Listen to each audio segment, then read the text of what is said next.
Hello दोस्तों, आशा करता हूँ आप लोग अच्छे होंगे और मेरे लेक्चर्स को देख रहे होंगे। देखिए दोस्तों, अगर आप मेरे लेक्चर्स को फॉलो करते आ रहे हैं तो अब तक आप जो है सेक्शन 32 का सब क्लॉज 1 जिसमें डाइंग डिक्लेरेशन के बारे में बताया गया है वो आपने पूरा पढ़ लिया होगा। ठीक है दोस्तों। देखिए दोस्तों, एक आपको बात बतानी थी कि लास्ट टाइम क्या हुआ था, जो प्री ट्रायल वीडियो था वो ही अपलोड हो गया था, फिर बाद में 10-12 लोगों ने देख लिया था, उसके बाद उसको हटाया। उसके लिए माफ़ी चाहते हैं। ठीक है दोस्तों। ये डाइंग डिक्लेरेशन में दोस्तों एक बात बताने के लिए रह गई थी, उसको आप जो है जहाँ डाइंग डिक्लेरेशन लिखा है आपने वहीं लिख लीजिएगा कि एक बात उठती है, क्या कोई चाइल्ड जो है डाइंग डिक्लेरेशन कर सकता है कि नहीं कर सकता है। देखिए, इस पर सुप्रीम कोर्ट का तो कोई केस नहीं है, लेकिन एमपी हाई कोर्ट का एक केस है। ठीक है, उसका नाम है Amar Singh versus state of MP.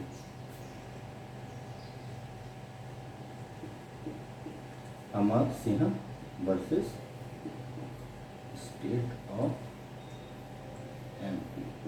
ठीक है, ये 1966 का केस है।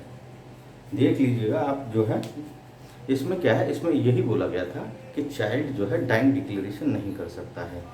ठीक है, और इसमें एक तो बात ये बोली गई थी, child's dying declaration is not admissible. ठीक है, दूसरी बात बोली गई थी कि अगर चाइल्ड का डाइंग डिक्लेरेशन होना है तो उससे पहले उसका ये प्रूफ हो जाना चाहिए कि वो मेंटली फिट है, मेंटली एकदम जो है अवेयर है सारी चीज़ों के बारे में। ठीक है, तो अभी तक यही है कि एमपी हाई कोर्ट का ही एक डिसीजन आया है जिसपे कि चाइल्ड से रिलेटेड कि चाइल्ड डाइंग डिक्लेरेशन कर सकता है नहीं कर सकता है। तो उसमें साफ साफ बोल दिया गया है जो Amar Singh versus state of MP में कि चाइल्ड जो है डाइंग डिक्लेरेशन नहीं कर सकता है। ठीक है दोस्तों। देखिए दोस्तों, आगे क्या है अपना, आज पढ़ेंगे जो है सेक्शन 32 के अदर क्लॉजेस, जिसमें सेक्शन 32 के फर्स्ट तो पढ़ ही लिया है हम लोगों ने, 2 3 4 5 6 7 8, इसके बारे में जितनी ज़रूरत है उतनी जानेंगे उनके बारे में। ठीक है, तो हमने सेक्शन 32 को जब पढ़ा था तो सेक्शन 32 के ओपनिंग क्लॉज में देखो चार कंडीशंस बताई थी। चार कंडीशंस में से एक भी कंडीशन अगर पूरी होती है तो वो डाइंग डिक्लेरेशन में एक, ठीक है, जो है डाइंग डिक्लेरेशन के लिए भी ज़रूरी है वही चार कंडीशन, वही जो आगे की जो है 2 3 4 5 6 7 8 उनके लिए भी जरूरी है। तो पहले हम जान लेते हैं सेक्शन 32 के ओपनिंग क्लोज में कौन कौन सी चार कंडीशन थी।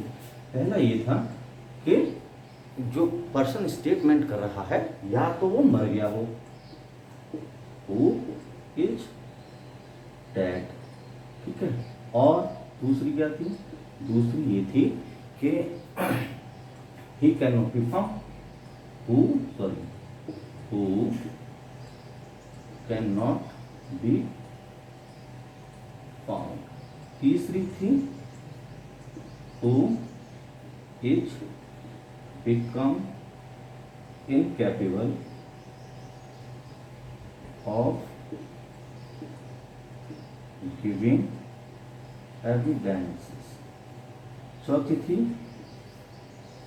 whose attendance cannot be done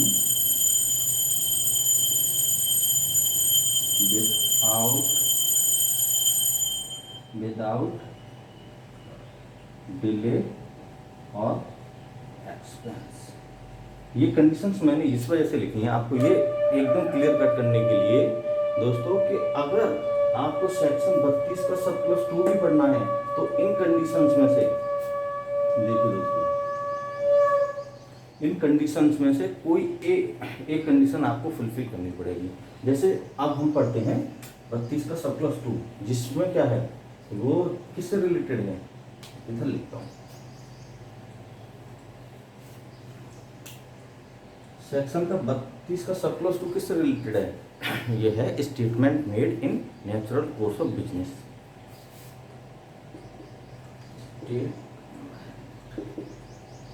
made in natural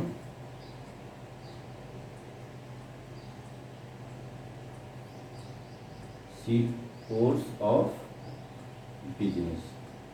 ठीक है, तो इसमें क्या है दोस्तों, इसमें यह है कि अगर किसी आदमी ने नेचुरल कोर्स ऑफ बिजनेस में अगर कोई स्टेटमेंट किया है, बाद में वो मर जाता है या फिर कैन नॉट बी फाउंड या इनकेपेबल ऑफ गिविंग एविडेंसेस या whose attendance can not be done without amount of delay और एक्सपेंस, तो इस कंडीशन में उसके द्वारा स्टेटमेंट किया गया वो भी रेलिवेंट हो जाएगा सेक्शन 32 के सब+2 में।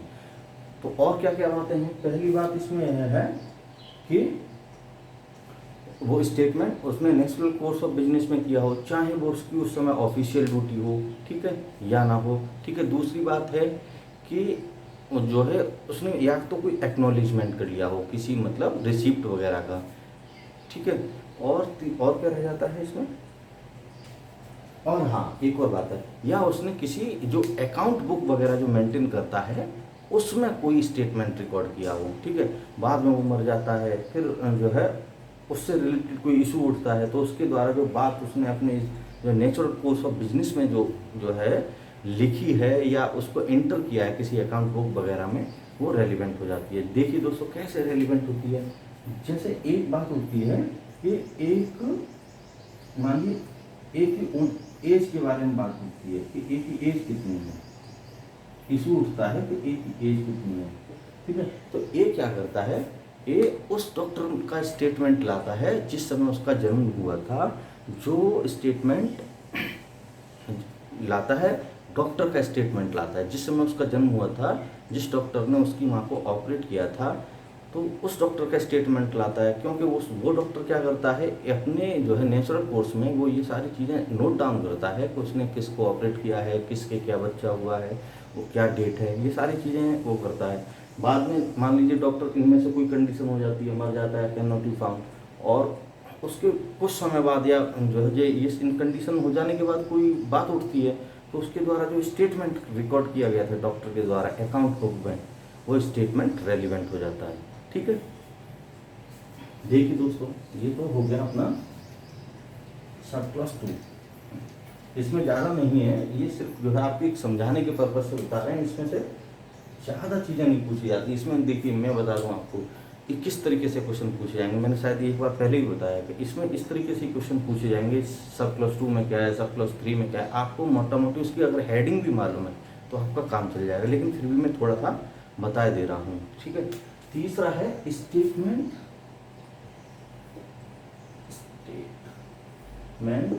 Against the interest of maker. ठीक है, तीसरी बात आती है कि अगर किसी आदमी ने अपने अगेंस्ट ही कोई स्टेटमेंट पहले किया है, ठीक है, बाद में से इनमें से कोई एक कंडीशन हो जा रही है, ठीक है, तो उसके द्वारा जो स्टेटमेंट किया है अपने अगेंस्ट ही किया है, वो स्टेटमेंट भी रेलिवेंट हो जाएगा। देखिए स्टेटमेंट अगेंस्ट होने के इसमें 3 कारण बताए गए हैं। पहली है पिक्यूनरी इंटरेस्ट से रिलेटेड हो, देखिए दोस्तों, दूसरा है प्रोप्राइटरी इंटरेस्ट से रिलेटेड हो, तीसरा है कि जिस समय उसने स्टेटमेंट किया था उस समय उस पर वो स्टेटमेंट जो किया था उस पर केस हो सकता था, सिविल केस या क्रिमिनल केस भी हो सकता था। ठीक है, बाद में अगर उससे रिलेटेड कोई बात उठती है या अभी भी उस पर केस हो सकता है, ठीक है, बाद में उससे रिलेटेड अगर कोई बात उठती है तो वो स्टेटमेंट भी रेलिवेंट हो जाएगा। देखो तीनों का एक एक एग्जाम्पल देता हूँ। पिक्यूनरी इंटरेस्ट रिलेटेड क्या है, एक एग्जाम्पल सोचिए कि मान लीजिए किसी से ये पूछा गया था पहले कि जो है आप पे किसी की पैसे की उधारी है या नहीं है, उसने कहा हाँ मेरे पे उसके या किसी के भी कुछ भी पैसे उधार हैं। ठीक है, बाद में ये इनमें से कोई कंडीशन एक वो जो है फुलफिल हो जाती है, और फिर कुछ समय बाद ये प्रश्न उठता है कि क्या उसके पैसे उसके पैसे उधार हैं, इससे रिलेटेड होता है, तो उसका जो स्टेटमेंट है उसने जो अपने अगेंस्ट किया था, ठीक है, क्योंकि एक्नॉलेजमेंट कर रहा है अपनी जो है पैसे के बारे में, तो उसके अगेंस्ट ही हो गया। अगर वो उससे रिलेटेड कोई स्टेटमेंट करता है तो वो रिलीवेंट हो जाएगा। ठीक है, मान लीजिए प्रोप्राइटरी इंटरेस्ट ये है, मान लीजिए पहले कोई जो है बात उठी थी तो उसने पूछा था कि आप जो जिस घर में रहते हैं वो आपका घर है या आप किराए पर रहते हैं, तो उसने कहा भाई मैं किराए पर रहता हूँ, मतलब उसने अपने इंटरेस्ट को कम करके बताया है। ठीक है, और बाद में से इनमें से कोई कंडीशन फुलफिल होती है, मर जाता है, ये करता है, और फिर एक क्वेश्चन उठता है उससे उसके प्रोप्राइटरी इंटरेस्ट से रिलेटेड जो घर है तो उसका स्टेटमेंट रेलिवेंट हो जाएगा, ठीक है, जो उसने जो बोला है। तीसरी बात उठती है कि जिस समय उसने स्टेटमेंट किया था उस समय उस पर कोई सिविल या क्रिमिनल केस हो सकता था, ठीक है। तो इसको समझते हैं, इसको एक एग्जाम्पल के थ्रू समझते हैं दोस्तों। और सिंपल सा है, देखिए मान लीजिए एक पंडित जी थे, पंडित जी ने आज कुछ साल पहले एक शादी कराई थी जिसमें गर्ल की उम्र मान लीजिए 15 साल थी और बॉय की उम्र 16 साल थी। मतलब इनकी अगर वो शादी करा रहे हैं 10 साल पहले की बात है, उस समय जब इनकी शादी करा रहे थे तो वो शादी क्या थी, इलीगल थी। तो पंडित जी पे भी केस हो सकता था इस बात के लिए, अबेटमेंट ऑफ इलीगल मैरिज के लिए, ठीक है। बाद में जब पंडित जी इनमें से या मर जाते हैं, कैन नॉट बी फाउंड है, इनमें से कोई कंडीशन होती है, और बाद में ये प्रश्न उठता है क्या उन गर्ल और बॉय की शादी हुई है या नहीं हुई है, ठीक है। तो जो पंडित जी ने उस समय जो स्टेटमेंट किया था, ठीक है, तो वो स्टेटमेंट रेलिवेंट हो जाएगा उनकी शादी की वैलिडिटी के बारे में, ठीक है। क्योंकि उस समय पंडित जी पर केस हो सकता था, सिर्फ जो है क्रिमिनल केस भी हो सकता था। तो आपकी समझ में आया, इस जो है थर्ड क्लॉज भी समझ में आ गया, ठीक है दोस्तों। ठीक है दोस्तों अगला क्लॉज है 4 32 का ही। उसमें क्या है, उसमें है पब्लिक राइट और कस्टम से रिलेटेड है statement relating to public right custom, ठीक है। पब्लिक राइट कस्टम से रिलेटेड है कोई भी जो है स्टेटमेंट। तो जिस व्यक्ति को उसको पब्लिक राइट और कस्टम के बारे में स्पेशल जानकारी होगी, उसका स्टेटमेंट उनमें से कोई कंडीशन फुलफिल हो रही है तो उसका स्टेटमेंट पर अगर बाद में कोई बात उठती है वो भी रेलिवेंट हो जाएगा, ठीक है दोस्तों। अगला क्या रह जाता है, देखिए दोस्तों, देखिए आपको जो है क्या करना है, तो देखिए 2 3 4 5 6 7 एंड 8। देखिए अब पांचवा वाला क्या है, रिलेशनशिप से रिलेटेड है, ठीक है। आपको इतना ही याद रखना है कि रिलेशनशिप से रिलेटेड है। छठवां वाला फैमिली अफेयर्स,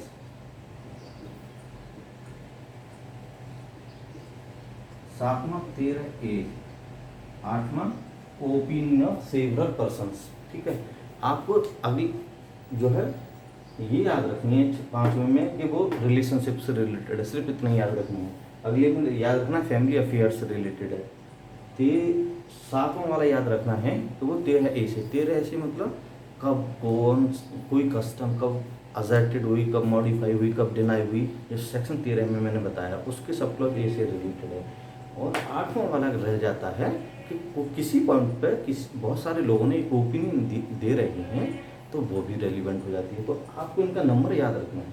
नंबर याद रखने के लिए आपको मालूम है सेक्शन 2 में क्या बताया है, अभी मैंने सेक्शन 2 में बताया है statement in natural course of business, ठीक है। इसमें है अगेंस्ट द मेकर, इसमें है पब्लिक राइट एंड कस्टम। आपको ये 8 क्लॉजेस मालूम होने चाहिए, ठीक है दोस्तों। इसमें इसी तरीके से पूछा जाएगा कि जो है इसके नंबर ही पूछ लेंगे, इस तरीके से आपको मालूम होना चाहिए, ठीक है। अगर आपकी इससे रिलेटेड और भी कोई क्वेरी है तो आप दोस्तों मुझे बताइएगा, मैं आपकी जो है क्वेरी को सॉल्व करूँगा। धन्यवाद।